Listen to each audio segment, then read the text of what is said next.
They call this Blueprint Hall, and in it are hundreds of models of unfinished show-off projects. We don't want a country where people think of nothing but their stomachs, proclaimed Sukarno. So he spent their money on mandatory projects like the Bung Karno Tower. The plan includes a 100-foot column with a revolving restaurant at its top, and it's typical of Sukarno's national policy of putting second things first.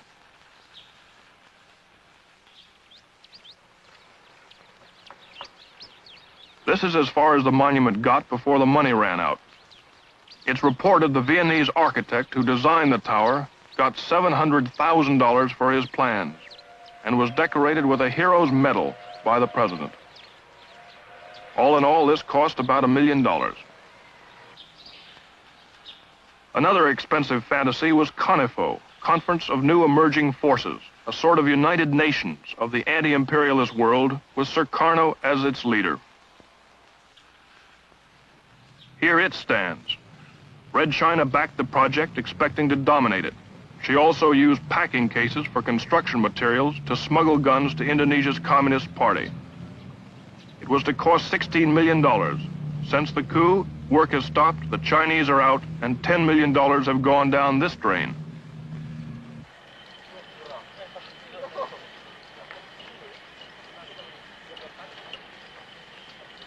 There are hundreds of such projects littered all over Indonesia, millions squandered on them. The National Monument still has a little work going on. No one knows how much it has cost. It's a presidential secret. However, at the top of the 300-foot obelisk is a symbolic flame coated with $300,000 of pure gold. Heavy machinery in critically short supply rots in the sun, waiting for full-scale work to resume on the monument. At least some of the ruined machinery is put to good use. It serves as shelter for a few of Jakarta's 300,000 homeless.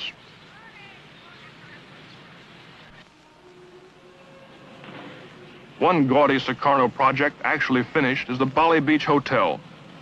The 300 air-conditioned rooms are mostly empty. The Indonesians can't afford them and the tourists can't get to them. There are no jets to Bali, and the planes that do get there fly a haphazard schedule. Sukarno's $1 million jet runway was built in the wrong place and sank into the ocean.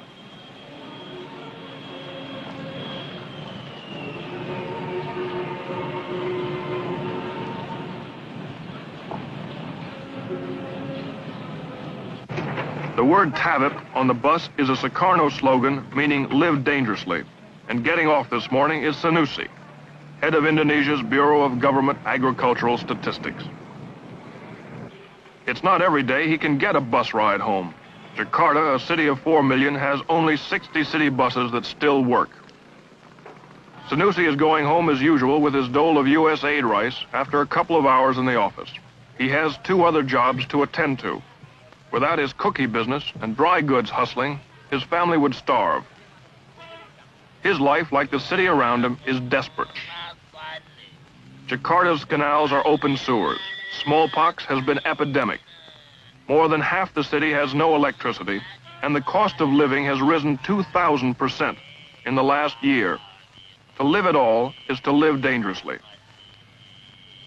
With him away, and most of his colleagues also off moonlighting, the statistics dawdle along. But some clear facts have been established, most of them gloomy. But bad as things are, one positive fact is known. Indonesia has a fabulous potential wealth in natural resources, and the new order wants it exploited. So they're returning the private properties expropriated by Sukarno's regime. Goodyear's Sumatran rubber empire is an example. It was seized in 1965. The Rubber Workers' Union was communist-run, so after the coup, many of them were killed or imprisoned. Some of the survivors, you see them here, still work the rubber, but this time as prisoners and at gunpoint.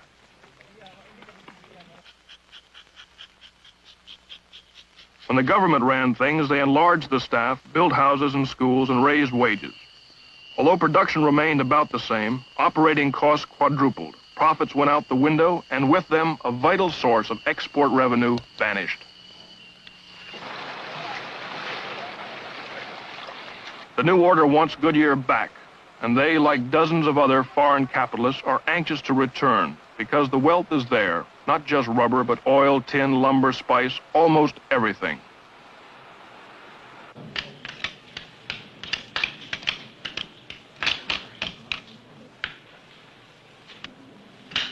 Not all their findings are as happy. 20 separate nations invested millions to push forward Indonesia's development of heavy industry. Most projects met fates like this.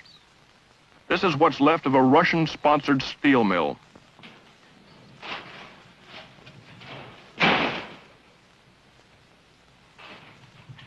Sukarno charmed the Russians into building it in a remote corner of Java with no decent roads, no available labor, no water for the boilers, and more important, no iron ore for the blast furnaces.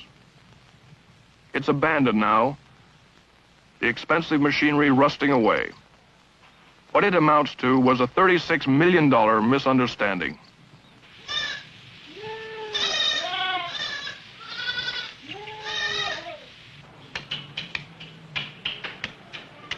They have found that 2,000 miles of main road haven't been repaired since the Dutch left 22 years ago, and that at least 78,000 trucks, buses, and cars don't run simply for lack of spare parts.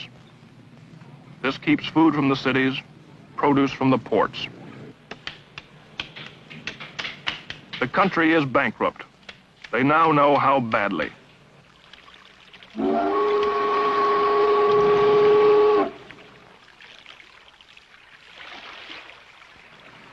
Indonesia owes the outside world exactly 3 times as much money as she can earn. This is one of the causes. To earn foreign exchange, Indonesia must trade, and assuming her factories were working at more than 20%, which is doubtful, and that she had the roads and the trucks to move her products to the ports, which she doesn't, the ports are falling apart. Sumatra is the richest island in Indonesia, and this is Sumatra's biggest port. Not only is the harbor silting up with mud, but 80% of the machines that move cargo are broken. In many cases, they need only a simple spare part. The mechanical wreckage is further compounded by what amounts to chronic corruptness, red tape, stealing, smuggling, and inefficient management.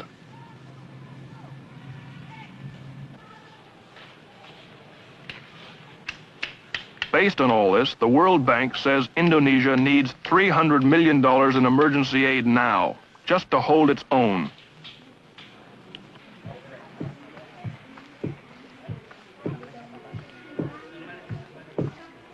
Holding its own means that people, including lucky high officials with jobs like Sanusi, don't actually starve.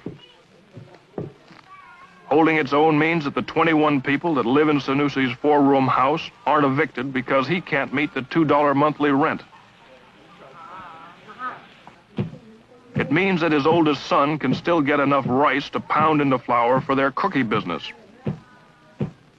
Holding its own has many small meanings. To Sanusi, it also means that the soaring inflation won't get any worse and lose the few customers he can find for his dry goods sales. As it is, he negotiates for hours with the wholesaler over a vital ½ cent in the price of his merchandise. The ½ cent is as important to the wholesaler as it is to retailer Sanusi. 1.200. Saya nggak mau itu. Holding its own means Mrs. Sanusi's cookies will also find cash customers in the morning market. Tambah-tambahan untuk gaji saya kan nggak cukup, lebihnya untuk nambah-nambah gaji saya yang nggak cukup kan tuh. Iya. So the 300 million means things just won't get any worse. And this, of course, is the problem. Sukarno's one-man rule is finished. The communists are out of power. Sound social and economic reforms are in the works. The biggest country in Southeast Asia is a friend again. Now comes the intricate task of stabilizing this unexpected victory and repairing Indonesia's ruin before the hungry and emotional country rebels against the new order. Right now they are waiting and hoping and trying to survive day to day.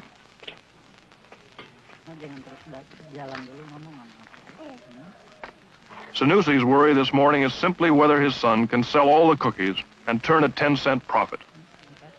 Ted Yates, NBC News, reporting.